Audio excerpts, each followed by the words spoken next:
hadir? Tidak, Pak. PR kemarin sudah siap?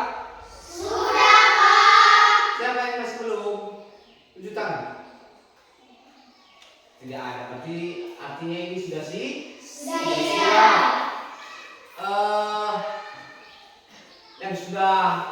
Yang belum mandi siapa? Ada yang belum mandi?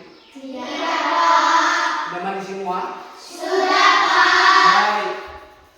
Sebelum kita masuk pada pembelajaran kita pada pagi hari ini, yang biasa kita dulu harus kita berdoa. Siapa yang ingin kita dalam doa, anak-anak? Silakan berkat Eli.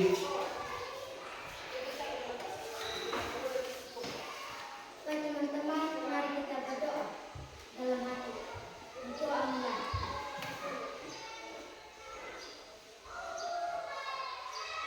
Berdoa selesai.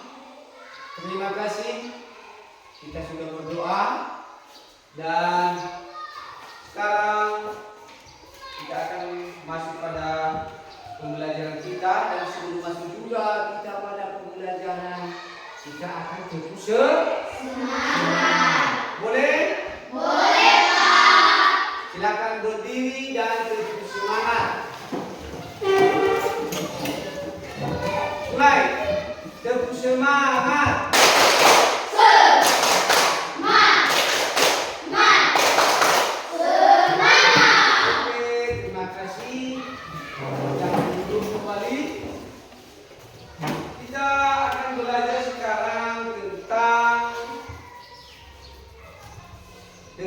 Pembelajaran kita adalah yaitu tentang berpikir komputasional dan contoh penerapan berpikir komputasional dalam kehidupan sehari-hari di rumah atau di sekolah, ya kan?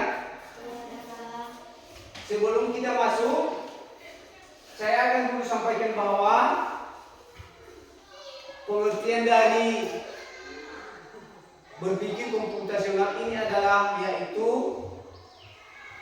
cara berpikir untuk memecahkan suatu masalah dari yang besar menjadi yang kecil atau secara sistematis, ya, yang sering digunakan dalam ilmu komputer. Bukan berarti kita menjadi komputer atau menjadi robot, tetapi kita harus berpikir agar atau menggunakan cara komputer itu supaya masalah itu bisa kita cari solusi atau bisa teratasi. Itu adalah suatu cara berpikir komputasional. Cara kita untuk berpikir secara komputer agar kita mudah menyelesaikan masalah. Ada 4 komponen dalam berpikir komputasional ini yang disuruh kita, 4 komponen. Pertama yaitu adalah decomposition, pemisah masalah, yaitu memecah masalah besar menjadi bagian-bagian kecil yang lebih mudah diatasi. Itu kita pecahkan masalah dan bisa kita atasi. Contohnya itu seandainya kita membuat berupa kue, ya kan, berupa kue, kita bisa akan bagi tugas teman-teman, ya kan? Ada yang ngadu adonan, ada yang ngadu warna, ya kan? Itu masalah cepat selesai, bukan hanya satu orang yang menangani, ya kan? Kedua, better recognition, pengenalan pola. Dalam pengenalan pola ini adalah mencari kesamaan atau kemiripan dari masalah atau data. Kesamaan atau mirip dengan data yang kita sampaikan. Contohnya 3 kali 5 itu hampir sama atau hampir mirip dengan 3 kali 4. Tinggal tambah 3 lagi menjadi 15 dia. Karena 3 kali 5 menjadi berapa? 15. 3 kali 4 menjadi 12. Tinggal tambah 3 lagi sama-sama 15. Itu contoh. Keempat, abstraction. Ini adalah memfokuskan pada informasi penting dan mengabaikan hal-hal yang tidak relevan. Ya kan? Contohnya, ini saat membuat peta sekolah. Contoh kita buat peta sekolah. Kita fokus pada informasi katanya, informasi penting. Contohnya kita buat peta sekolah. Yang diminta peta sekolah bukan rumput-rumputnya, bukan bunganya, ya kan? Tulis kantornya, di mana parkirnya, di mana kelas 6-nya, dan seterusnya. Bukan dalam peta itu kita tulis dulu. Pertama, jalannya, dan ada bunga, ada pohon, dan ada yang lain-lain, ada bunga, ya kan? Bukan. Letak dari lokasi itu dengan bangunan itu kan peta sekolah, gedung sekolah yang diminta, bukan peta untuk semuanya. Fokus pada informasi yang sudah ada. Kita fokus, jangan ngarang, jangan lagi kasih di situ ada air lah, ada batu lah, bukan. Tetapi sesuai dengan informasi kita harus fokus. Keempat, algoritma, menyusun langkah-langkah logis dan berurutan untuk menyelesaikan masalah. Yang ini kita buat makanan dari bahan mentah menjadi bahan makanan yang jadi, iya kan? Tentu kita persiapan. Yang pertama kita siapkan dalam contohnya pisang, ya kan? Pisang mentah. Kita ambil pisau, baru kuali, apalagi kompor, ya kan? Baru kita kasih di atasnya. Itu adalah menjadi bahan mentah tadi, bisa jadi bahan makanan yang jadi. Benar? Oke. Untuk itu ada pertanyaan? Tidak. Sebelum tidak akan kerja kelompok. Bisa kan? Kita bagi 2 kelompok. Bisa? Ini adalah kelompok bunga mawar dan ini adalah kelompok bunga melati. Oke?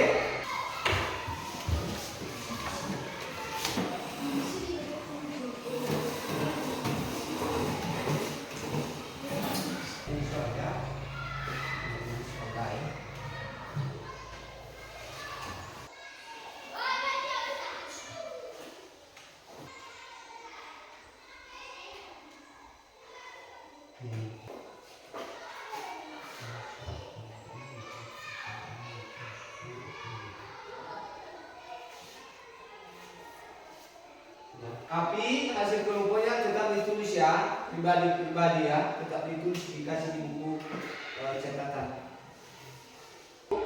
Yang kedua adalah cara untuk berpikir konvensional dalam kehidupan sehari-hari, ya kan? Ya. Ada 4 komponen katanya tadi, apa itu komponennya dan contohnya dalam kehidupan sehari-hari. Silakan bertukar pikir.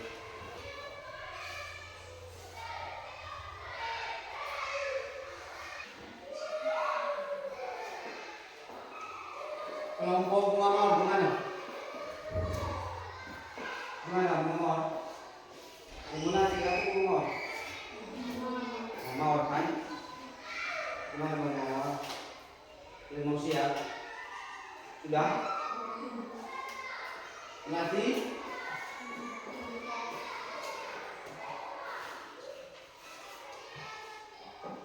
Yang sudah siap untuk tangan kelompoknya. Siapa cepat dialah yang terdepan. Karena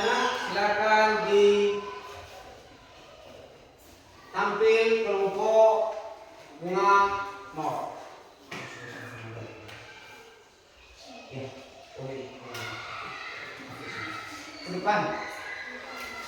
Depan ini. Depan semua.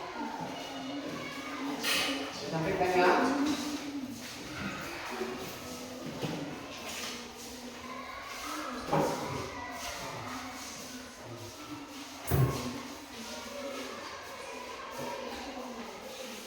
Dengarkan kelompok yang lainnya.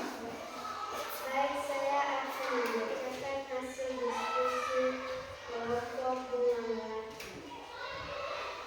Soal 1. Bagaimana cara menyusun jadwal harian agar kita bisa bermain dan belajar?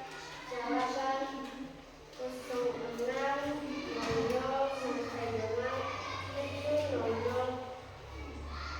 sama dengan bangun, mandi, sarapan. 2. 07.00 sampai dengan 13.00 sekolah. 13.00 sampai dengan 14.00 sama dengan istirahat dan makan siang. 14.00 sampai dengan 15.30 sama dengan belajar atau mengerjakan PR.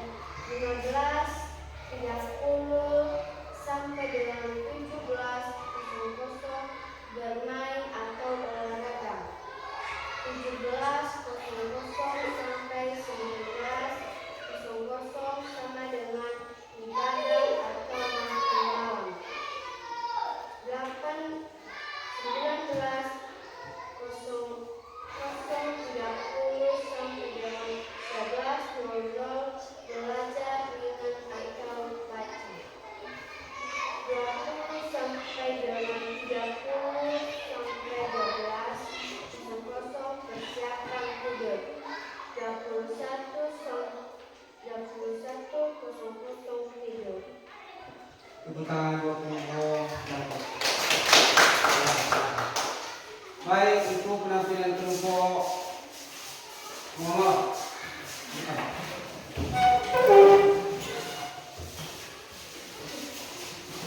Bacakan hasil kelompok dari pengamat yang sudah didiskusikan bersama kelompok.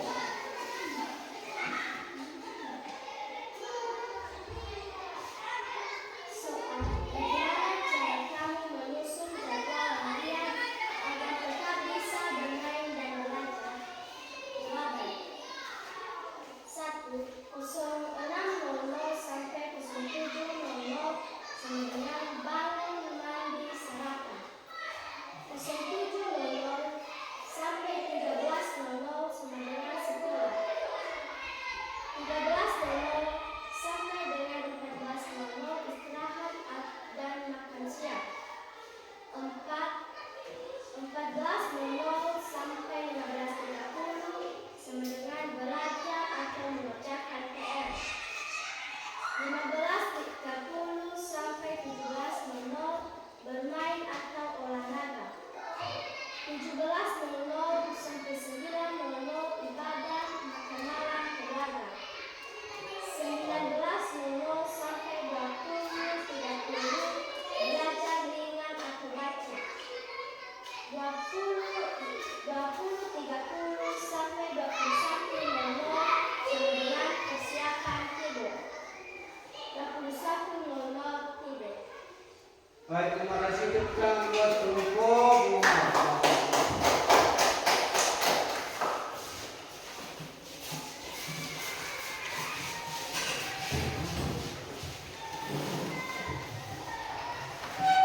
Baik, terima kasih. Itu adalah kita telah membuat bagaimana mengatasi solusi itu agar bisa teratasi sehingga anak-anak kami bisa menyusun jadwalnya agar bisa kita gunakan waktu atau bermain dan bisa belajar, ya kan? Untuk itu selanjutnya ada tugas mandiri. Tugas mandiri adalah yaitu buat satu tulis ya. Ini tugas mandirinya adalah tuliskan tugas mandiri. Tugas mandiri sudah. Tuliskan salah satu masalah di rumah.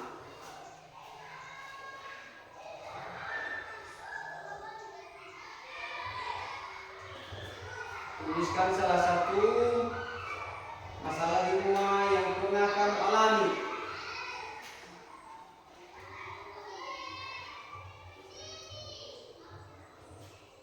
Sudah? Pernah kamu alami dan bagaimana kamu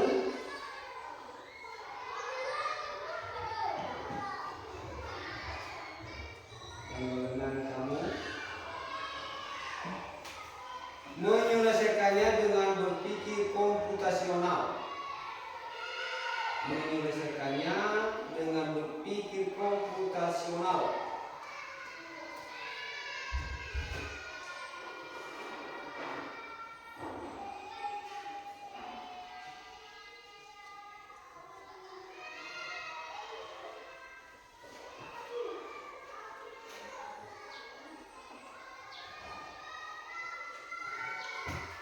Sudah? Sudah? Itu adalah tugas di rumah. Minggu depan kita akan periksa. Demikian saja pelajaran kita pada pagi hari ini. Akhir kata saya ucapkan terima kasih. Yo. Ya.